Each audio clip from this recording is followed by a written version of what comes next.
Hey folks, you're watching The Hash. It's Wednesday and we've got an excellent show lined up for you today. I'm Adam B. Levine sitting in for Zack, and here to help us get it all done, we've got Jen Sanasie, Naomi Brockwell, and where's Ben? Nate I thought we had Ben today. No, it's not Ben. Nate DiCamillo, yes, exactly, We've sitting in for Will. We got a short show today. How you doing? Yeah. Indeed. Okay, fair enough. Well, Naomi, let's jump right into it. What's our first story? Absolutely. So we're talking about SEC regulations, all of that fun stuff. So SEC Chair Gary Gensler was interviewed on CNBC this morning. Andrew Sorkin asked about the balance between innovation and regulation. And this is what Gensler had to say. I'm very pro-innovation, but I think that we also need rules of the road. We need trust in markets and trust in finance. This innovation, Satoshi Nakamoto's innovation, if it's going to meet its potential, needs to come within public policy frameworks. I think a big question from the crypto community is why? I think a lot of people already trust this enough and they've determined their own risk profile and decided to get involved. But SEC thinks otherwise. Now, this comes at the end of Gensler's comments at Aspen Institute yesterday, which many in the crypto space found quite disheartening. Too long, don't read is basically everything is a security. Even stable coins are probably securities. Their jurisdiction knows no bounds. We need more staff, all of that. And it's all tied up with a nice little bow of this is in the interests of national security. So I have a lot of thoughts about this, but I will throw to the group to start off with just to get your take. Adam, let's start with you. What are your thoughts on all of this? Well, I think you know my thoughts on all of this. Like, people have for a long time thought that Gary Gensler might be a softer touch when it came to this, because there is a perception that he has a much greater understanding of the technology that's underlying it, and therefore should make rules that are more likely to comport with the reality that we actually find ourselves in, rather than some abstract reality that policymakers would like us to be in because it would be better for them. So that is not looking like it's going to happen. And I got to tell you, I'm not surprised at all by this. What we find repeatedly is that when policymakers aren't in power, they take positions that oftentimes are very different from what they take when they are in power. And so that, I believe, is what we're seeing here too. Really, it means that as a regulator within the space, Gary Gensler is arguably more dangerous because he's doing this and understands the ways that it is incompatible with this, which speaks to, again, not necessarily bad motives, but something's going on there, because otherwise, why would you do this? To the comment about Bitcoin needing to come under, the scrutiny of regulators or whatever in order to meet its full potential, obviously that's nonsensical. The whole point of Bitcoin is that it doesn't require these structures and it doesn't require these things. And to the degree that you remove these things, you remove a lot of the arbitrary troubles that kind of come along with someone having to make a decision about who is or who isn't a good actor, right? If you follow the protocol, you can use the protocol. That's the way that Bitcoin works. It's great for freedom fighters. It also makes it usable by criminals. That's kind of the way that it works when you're talking about systems that are truly neutral and that go beyond sort of tyrannical reach of governments when governments are behaving in tyrannical ways. But Nate, I'm curious, kind of where are you on this one? What's your read? I know you pay a lot of attention to kind of the Fed side of the table. I call you our Fed whisperer quietly. Oh, sure. Nice. Well, I mean, Adam, I agree that it's very apparent here that Gensler knows what he's talking about. He doesn't refer to crypto as like virtual currencies or whatnot. He doesn't use, either in the interview today or Aspen yesterday, he doesn't use the kind of like weird, vague language that most regulators use. He's very familiar with it. I think it's kind of in Congress's court to say, to provide some more clarity here for the space. It's very clear that Gensler is willing to kind of use the full power of the SEC while also not providing a lot of clarity from the SEC. Though I'm curious, Jen, you had some thoughts that I also wanted to hear from you. Yeah, just off the back of what Adam was saying, I was one of those optimistic people that thought we might see some change when Gary Gensler took office. And watching this interview this morning, I was really frustrated. He really does know what he's talking about. But then he says that he wants to promote innovation. And I feel like almost everything he said, aside from that he wants to promote innovation, goes against that. You know, he was asked about the difference between securities and commodities. And his response was, well, that's been decided in the Supreme Court. That Supreme Court case is from 1945 and had to do with citrus groves. So it's time for something to change. So it was very frustrating for me to hear this interview. He also he wouldn't answer on what is a security and what is not a security. So it's still very muddy. You know, he knows what he's talking about, but it's still so unclear. So how are people supposed to comply with some? There's nothing to comply with. I don't know. I'm frustrated. Right. I'll turn it back to you, Naomi. Yeah, I think it was Catherine Wu who said that Gensler knows just enough to be dangerous. And I would agree with that. And all of his rhetoric when he finished off his remarks at Aspen and said, well, this is in the interest of national security. Just a reminder that when they say national security, they mean the nation state. You know, they mean protecting the status quo, the existing power structures. They don't mean protecting citizens. And he talked at length about how, well, you know, these citizens are using VPNs to access these products that we've banned. And that's terrible. It's like, well, this is all about precluding the choices of individuals who have determined their own risk profile, curtailing those choices. So this is not about what's in the best interest of the citizens at all. But I want to talk about a tweet. So Brad Garlinghouse actually responded to this. He said in 2018, Bill Hinman said that ETH isn't a security, and Jay Clayton agreed. But just weeks ago, Hinman filed a sworn affidavit in court saying the SEC still has not taken any position or expressed a view on ETH status. So how is the market supposed to have clarity? And this is a great point. The ETH decision that the SEC made has thrown around a lot. And we need to keep in mind that it was not a decision, but it was one of these very vague statements that they make. And then because the crypto community doesn't get many of these statements, they kind of take what they can. They're like, taking the crumbs that the SEC is giving us. And so we're like, okay, so they've kind of given an opinion on this. It's not like completely official, but, we can work with this. And now they're rolling that back. And it seems that, it's very clear that these offhand remarks that they make, they're not legally binding. They can roll them back whenever they want. And it's really difficult for the crypto community right now. And I agree with you, Jen, that this is not a good state for innovation right now. But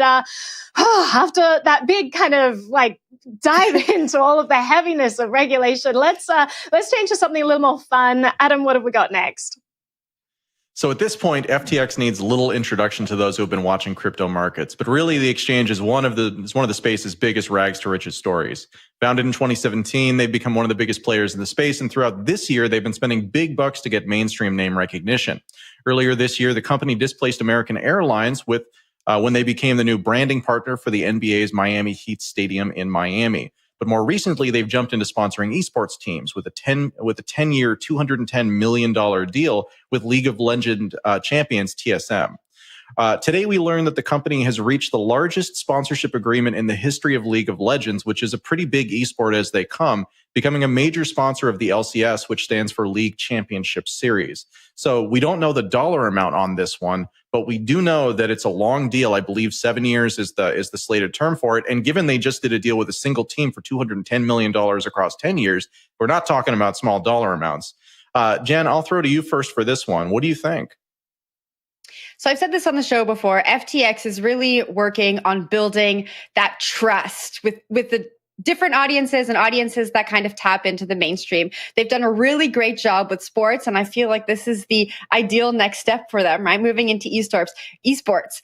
Gamers who are not involved in crypto, to see this brand behind such a big event, I think is really clever from the FTX marketing team. I think FTX is going kind of a different way with their marketing when we compare them to some other exchanges. And I think it's really, really smart when we talk about capturing that mainstream audience. But Naomi, I know you're not into sports, and now we're into esports. What's your take on FTX entering the gaming world? Well, with FTX displacing American Airlines, I'm all in favor of that because American Airlines is like the worst in the world. And every time I fly them, I instantly regret it. My opinion, not the opinion of CoinDesk. Just want to let you know, American Airlines, not a fan. In terms of gaming, I want to throw back to Adam. This is his wheelhouse. This is your essence. So, walk us through how effective you think this is going to be in bringing the gaming community involved, and how soon are we going to see more crypto in gaming in general? Like we have digital commodities, but they're not unique in any way. They're replicatable. And so when are we going to see more of that close integration with crypto into the gaming world? So I think one of the things that's been challenging about getting crypto into the gaming world in a more comprehensive way than using it as some type of medium of exchange or as a form of payment, which it has been useful for a long time. That kind of goes back to the days of poker. But one of the big challenges is that the way that games are built today and the way that games are built outside of the crypto space is really different from what you kind of need to do to build a crypto game. So I think that is a big kind of stumbling point, but we're starting to see games that are actually built specifically for this world really break through. Now, to the FTX story here, the thing that I see here is that FTX is putting their name everywhere. They're looking for well-respected brands, well-respected partners. The one that recently comes to mind for me is Blockfolio, which goes back to the very earliest days of crypto and basically is just a portfolio application for tracking that. They purchased it earlier this year. They acquired it wholly, and then they changed the name to Blockfolio FTX or FTX Blockfolio. And then just last week, they changed that just to FTX now. So it's the same thing with the esports deals we've seen, is that the company they sponsored, the team they sponsored, TSM, actually changed their names on Twitter for all of their members and their official accounts to TSM FTX.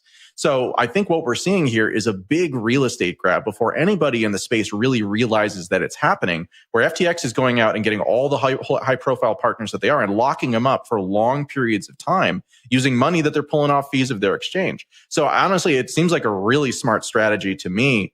Nate, I want to get you in here too. Any thoughts here? Yeah, no, I agree, Adam. I think this is interesting in that esports has had this history with crypto in terms of having digital assets and this idea of trying to get digital assets off of esports. And I think FTX is especially as a company that eventually wants to go public in the future, is really endearing itself to the public here. With League of Legends, with Miami Heat. So I think this is an interesting strategy for them to really become known and to, as they continue, try to list that increase investor interest on their side, I think. And Adam, there was another point. You can walk me through this because I don't quite really know the details. This deal apparently comes after LCS banned TSL FTX from using the FTX brand in the tournament itself. What's going on there? Well, so again, you've got the presence outside the tournament, you've got the presence inside the tournament. Inside the tournament, the folks who run the tournament control, what brands can be seen. They control, when names change, because again, otherwise you can have these deals that effectively look like the tournament itself is effectively supporting one of these brands when they didn't have a deal. So it was interesting to see that after this $210 million deal happened with this very popular gaming team, they were trying to change their name inside of the tournament so that they would be TSM FTX as well, and they were not allowed to do that. And so this deal with the tournament directly comes after that. And again, it just looks like FTX wants the FTX brand everywhere. And I mean, imagine how many times have we said FTX during this segment, right? I think this is exactly what Sam Bankman-Fried wants. Look at this earned media. Yeah. Exactly. Oh I mean, we love SBF on this show, though. We don't hide it. Well, Jen, let's throw to you. Talk about different ways that people can get their name out there, the world of advertising. Yeah, so from gaming off to Google. Google's new US crypto ad policy kicks in today. It allows ads related to crypto and Bitcoin on the network with some restrictions. Now, they say some, but there are quite a bit of restrictions. Companies pitching crypto products must be registered with FinCEN or a federal or state chartered banking regulator. So we can get into all of the different restrictions for these US ads in just a little bit. But Nate, I want to throw to you first for your initial thoughts. Yeah, I think this is interesting. I think that a little known fact is that fintech companies have gotten in a lot of trouble in the past 10 or 20 years for issues related to advertising. It's very closely regulated in the United States. And it'd be interesting to see kind of what the rules and guardrails are for this. But I also wanted to know kind of the history of crypto ads. Maybe Adam, if you had any thoughts on kind of what has been, what have been the ups and downs of crypto advertising? Oh, you're asking me hard questions today. Yeah, so crypto advertising, again, projects have been looking to get their message in front of people for as long as crypto's really been around. It ramped up particularly during the ICO era, which is when we started to see many of these rules come into play. So this is the 2016, 2017, 2018 sort of time period. Basically, the ability to tell the difference between a scam and a legitimate project, really, really hard to do. And then further to our conversation at the beginning of this show, talking about how we still really don't have clarity about what these assets are. Are they securities? Are they commodities? Are they something else entirely? And who regulates them? I think that has made it very tenable for companies like Google and Facebook to take a very wait and see approach. And I think that this is a continuation of that.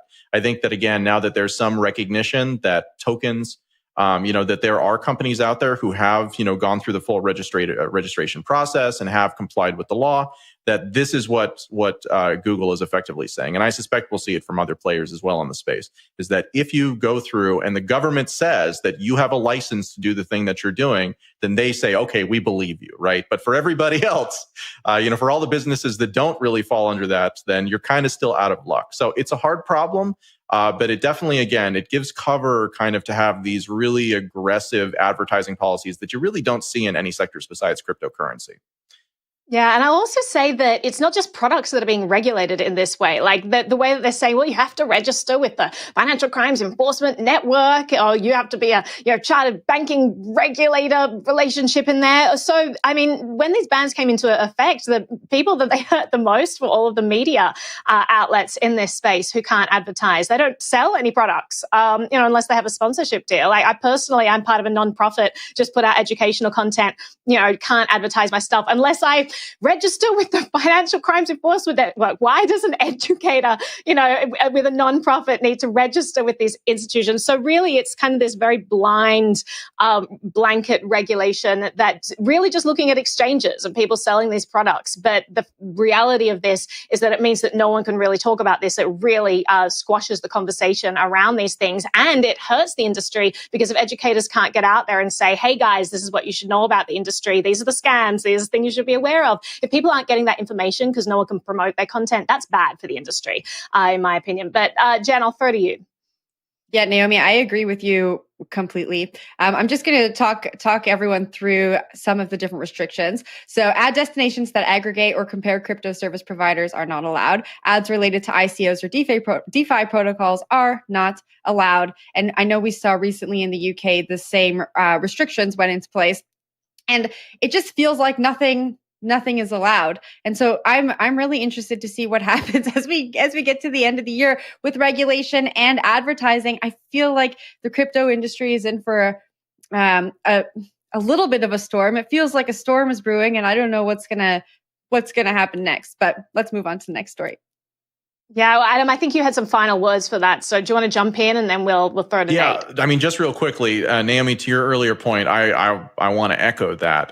So I run podcasts at CoinDesk. We have experimented with doing advertising a little bit in terms of paid to try and get outside of our little bubble. And I got to tell you that we have been repeatedly kiboshed by these restrictions, specifically around promoting shows like CoinDesk's Money Reimagined, right? Which is not trying to sell you anything, right? It's a very sort of philosophical based show. And yet it's kind of, combined in with like obvious Ponzi schemes, right? And like super risky DeFi stuff that doesn't properly disclose risks. And so again, like this idea of like one size fits all as usual just fits most of the people very poorly. Yeah, absolutely. Well, Nate, let's go over to Russia and see what's happening there. Some interesting things on the surveillance front. Right, Naomi. So Russia is now getting into crypto transaction monitoring.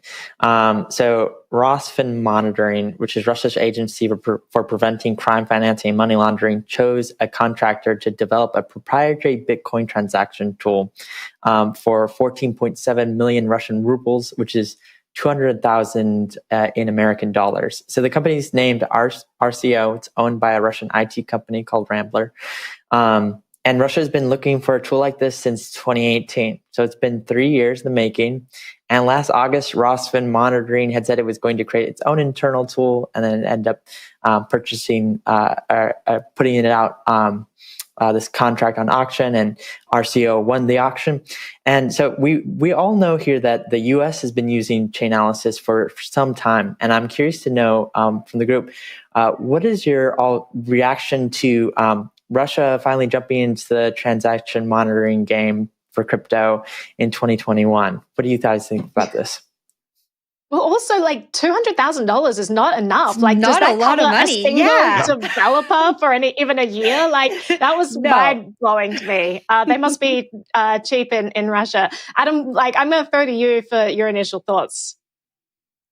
Yeah. So, I mean, governments want to know who's doing financing of people that they don't like. That really doesn't matter whether you're talking about the United States, you're talking about Russia. Everybody has political enemies. And we see increasingly in this world that financing is something that people view as almost a form. I mean,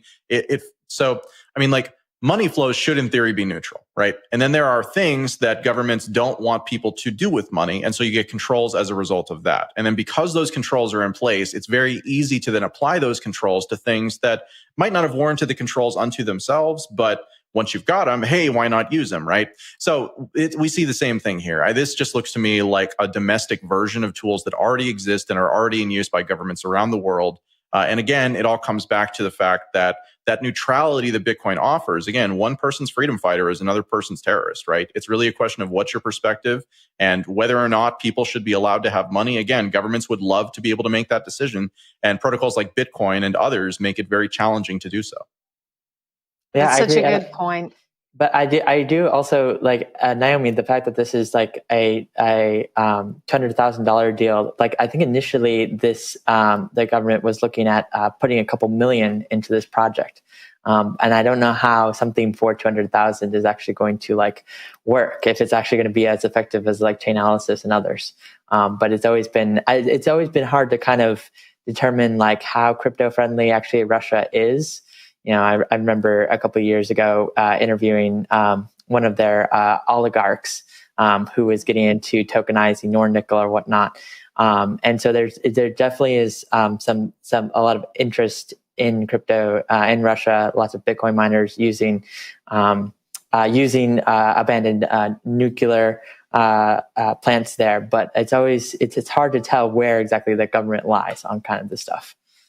Yeah. And I mean, when we say government, we always think of it as this like single entity without realizing that there are different players. Like, you look here in the States, you've got Alumnus, who has just been working with Wyden to try to scale back the disastrous infrastructure crypto aspects of the bill.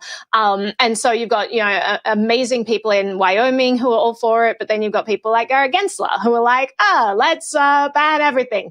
And Russia, I mean, it's a completely totalitarian country. So I think that we do need to think of it in terms of, sure, they might be interested in tools like maybe they want to skirt different sanctions, or maybe they want to do things like there are ways that cryptocurrency could definitely help them. But also at the end of the day, they are also about controlling their citizens. So they don't necessarily want those same tools to apply and the same freedoms to apply to their citizens.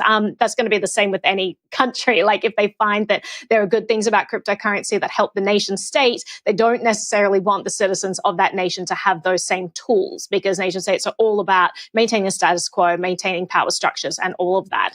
But it is, I mean, Jen, back to your point that you made in the last segment, talking about this storm that's brewing, right? I definitely think that we are seeing all of this come to a head in terms of regulation and surveillance. I don't think it's going to be scaled back from here. I think it is going to get worse. We're going to see more and more of these stories. But what are your thoughts on what's going on in Russia? Yeah, when I was reading the story, we talk about ethics so often when we talk about these tracking companies like Chainalysis. And it was curious to me. I thought, I wonder why the government hasn't tried to use these tracking companies. Why are they doing it in-house? And maybe that ethical concern has come up. Maybe they haven't been able to find a tracking company that will take on a contract, and now they've had to employ a developer for $200,000 to make their own. So I don't know. I really just thought about the ethical issue with these tracking companies, and we'll see what happens in Russia. But Adam, I saw your hand go up. Yeah, I got a couple of comments. So again, implying that there are ethical concerns, sort of ignore, like that could very well be true. But I think that the thing that I'm more questioning is, does the contract that Chainalysis and many of these other companies have with the U.S. government preclude them from working for foreign governments that the U.S. does not consider That thought friendly? makes way more sense than mine. Well, I think that may be a play. I don't really see these players typically as particularly concerned about ethics, right? Like they're concerned about creating products that are useful. And then on the other side, the cost, again, like to build a transaction analysis tool isn't that expensive, right? Like, sure, you could spend a lot of money doing it, but once the kind of best practices are already established, then it's really just, you could do that. And then labor is cheaper as far as the type of programmers who you would need in Russia. And then finally, just the thing that I want to end us on is that you got to remember that although Russia has things about cryptocurrency that it does not like because it impacts its control, the biggest loser in any world where cryptocurrency is a winner is the United States government, because they issue the global reserve currency. And by nature of issuing the global reserve currency, they have so much to lose. And I mean, we're all based in the US here, so we all have a lot to lose as a result of that. But the US government is really the entity that is playing the game, I would argue, the best, in that they are trying to thread the needle, right? Where they don't trigger a Streisand effect, but where they slow it down and they drag it out. And they, again, like a lot of the stuff we're seeing Treasury start to talk about now, very, very concerning to me, because it implies that maybe we're coming to the end of this quiet period and there will be some meaningful actions that could change the space significantly. But we'll have to wait and see about that. Adam, I just would like to correct you. I am not based in the US. Oh, where are you? Canada. Oh, I'm sorry. Well, there you go. Canada's a beautiful place. That's okay. And Well, we're going to wrap up there. Everyone, thank you for joining the show, joining us here. We're coming to you from Canada and the United States. Very important that we just chill that home. Adam, Nate, Jen, thank you so much for being here. My name is Naomi, and if you stick around, you will see all about Bitcoin at 3 p.m. with Christine Lee. Tomorrow we are back on the show at 12 o'clock, as we are every day on The Hash, but we've also got things on CoinDesk TV in the morning if you want to tune at 9 o'clock for First Mover. But go and enjoy the rest of your days, and thanks for being here. Bye. Peace, guys. Bye.